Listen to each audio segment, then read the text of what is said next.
But what would be the first steps you would need to go through to be your own bank?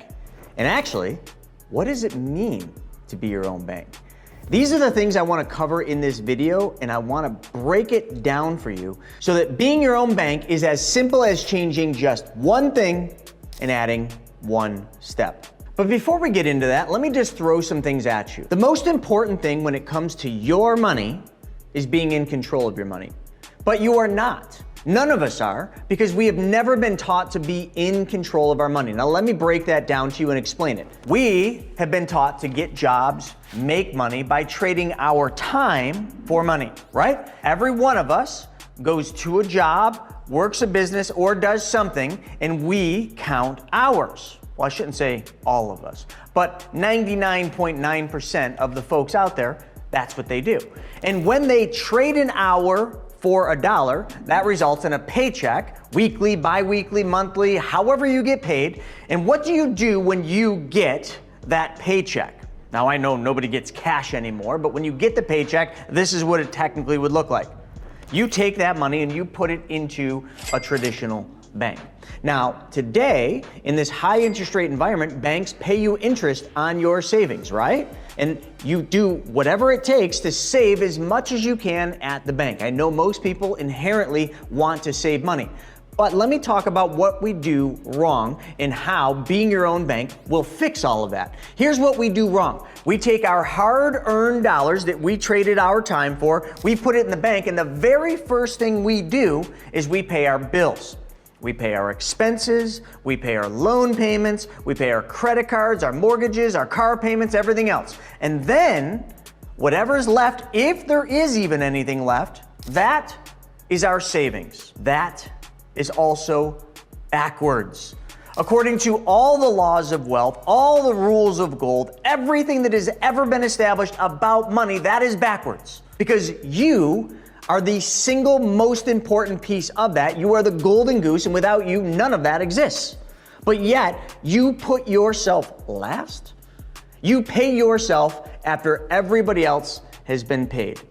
Here's what you need to do first and foremost. You need to change who gets paid first. You must keep your share first. And what is your share? Well, that's going to be a sliding scale. But let's just start with the first law of wealth, and that is 10% of what you make. So you take the money that you earn, and then what you should do is take 10% of it and put it somewhere out of reach before everybody else gets paid. Then whatever else is there, you put that in your checking account and you pay everybody else.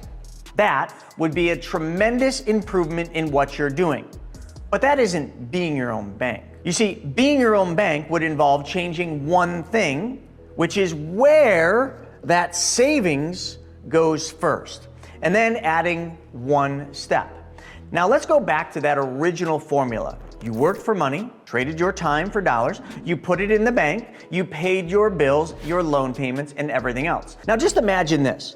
Imagine if all the loans that you made payments on, just imagine, okay, that those payments were paid to you, to your bank, to a source, a place, a machine, if you will, that you created. Just imagine that. Do the math. Grab a pen and start writing down all your bills. Car payment, credit card payments, mortgage, HELOC, everything that you pay money to every month, write that down right now.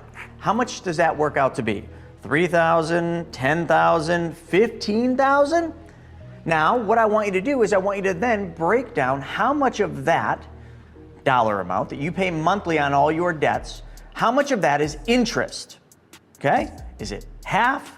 For your mortgage, it's more than half if you're within the first 7 to 10 years, but just figure out how much of those payments are going to interest.